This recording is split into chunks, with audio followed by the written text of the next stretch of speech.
in maraykanku duqayn ay u geysteen dooni maraysay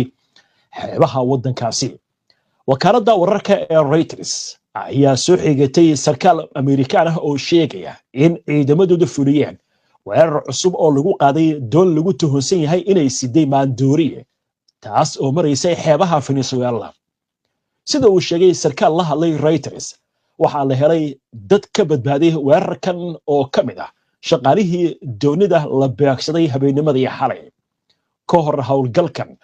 duqaymo hore oo Maraykanku ay ka fuliyeen xeebaha dalka Venezuela si ay ula dagaalamaan dooyaha lagu tuhunsan yahay ka ganacsiga daroogada ayaa sababay dhimashada ugu yaraan 27 qof, taas oo walaac gelisay qaar ka mid ah khubarada dhanka qaanuunka iyo xubno ka tirsan xisbiga dimuqraadiga, kuwaasi oo su'aal geliyay in howlgaladani ay waafaqsan yihiin xeerarka dagaalka. weeraradani waxay sidoo kale ku soo beegmayaan iyadoo Maraykanku uu kordhiyey joogitaankiisa ciidan ee xeebaha Caribbean-ka,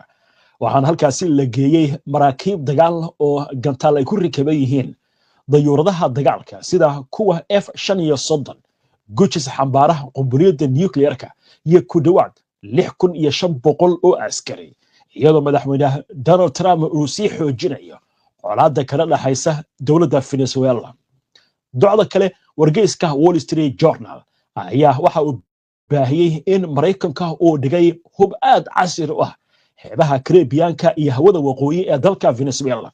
waxaana la sheegay in waaxda dagaalku ay dirtay unug khaas ah oo ka tirsana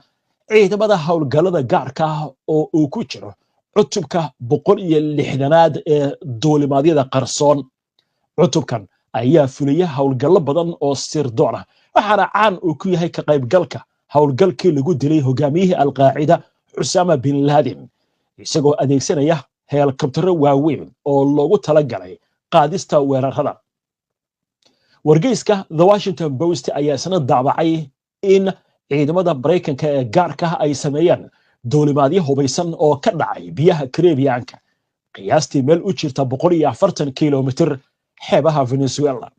wargeyska ayaa soo xigtay sarkaal Amerikaan ah oo sheegaya in helikobtaradu qayb ka ahaayeen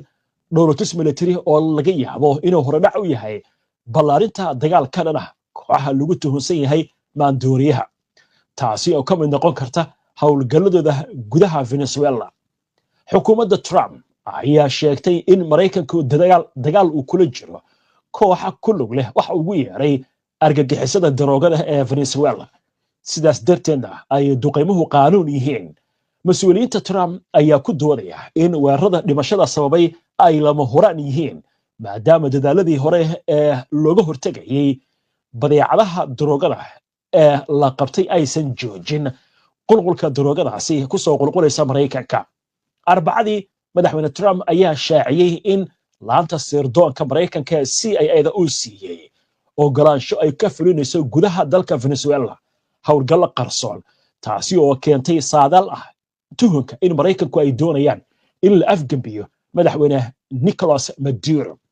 warqad uu u diray golaha ammaanka ee qaramada midoobay safiirka Venezuela u fadhiya qaramada midoobay Samuel Moncada ayaa waxa uu ka dalbaday qaramada midoobay in duqeymaha Maraykanka ee xeebaha dalkiisa ay u aqoonsato kuwa qaanuunka ka baxsan, isla markaasna ay soo saarto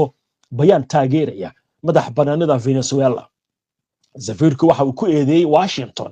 inay dishay ugu yaraan 27 qof oo saarnaa doonyo rayid ah oo marayay biyaha caalamiga. isla wararkan, madaxweyne ku-xigeenka Venezuela Delcy Rodriguez ayaa beenisay warbixin saxaafadeed oo la baahiyey oo Maraykanku ay sheegayaan in wadahadalo ay kula jiraan mas-uuliyiinta maamulka madaxweyne Maduro. tani waxay timid kadib markii wargeyska Miami Herald uu qoray in Rodriguez iyo walaalkeed George ay bilaabeen wadahadallo sir ah oo ay la leeyihiin Washington si xukunka looga tuuro Nicolas Maduro, iyagoo taa beddelkeedina xilka ay sii haynayaan dadkaasi. Rodriguez ayaa fariin ay ku qortay barta Telegramka waxay ku tiri, waa been, warbaahinta ayaa lagu daray qashinka dagaalka maskaxeed ee ka dhanka ah shacabka Venezuela, ma lahan wax akhlaaq iyo damiir midna, waxaana ay faafinayaan kaliya been. fariinteeda ayaa waxay ku dartay sawir ay iyadoo la taagan madaxweyne Maduro waxaana ay raacisay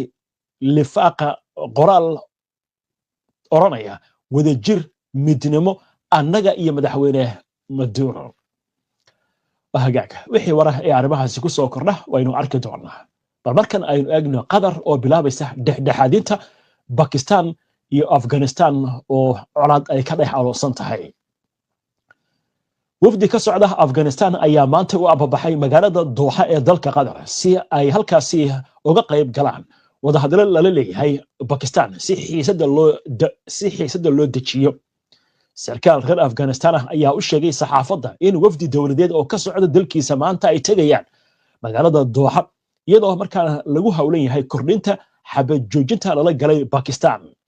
sarkaalku wuxuu intaasi ku daray in booqashada wafdiga ee magaalada Doha ujeedadu ay tahay in lagu falanqeeyo siyaabaha lagu xalili karo arrimaha weli taagan ee u dhaxeeya labada dal ee dariska ah. afayeenka dawladda Pakistan Zabihullah Mujahid ayaa sheegay in Pakistan ay jabisay xabad joojintii ka jirtay xadka gobolka Kunar ee bariga Afghanistan isla markaasina madaafiic ay ku tuureen dhulka Afghanistan. Mujahid waxa uu ugu baaqay dhinaca Pakistan inay ixtiraamaan xabad joojinta isagoo uga digay cawaaqib xumada ka dhalan karta jabinta xabad joojinta. dhinaca kale ra'iisul wasaaraha Pakistan Shahbaz Sharif ayaa sheegay in dalkiisa uu diyaar u yahay wadahadal uu la galo Afghanistan si loo xalliyo khilaafaadka u dhaxeeya labada dhinac isagoo furaya kulan golaha wasiiradu ay lahaayeen ayaa waxa uu sheegay in dalkiisa uu hakiyay dagaalka muddo 48 saac codsi ka yimid magaalada Kabul awgeed si hadalka uu dhigay si taa loo hirgeliyo waxa uu sheegay in ay qayb ka tahay shuruudaha la soo bandhigay.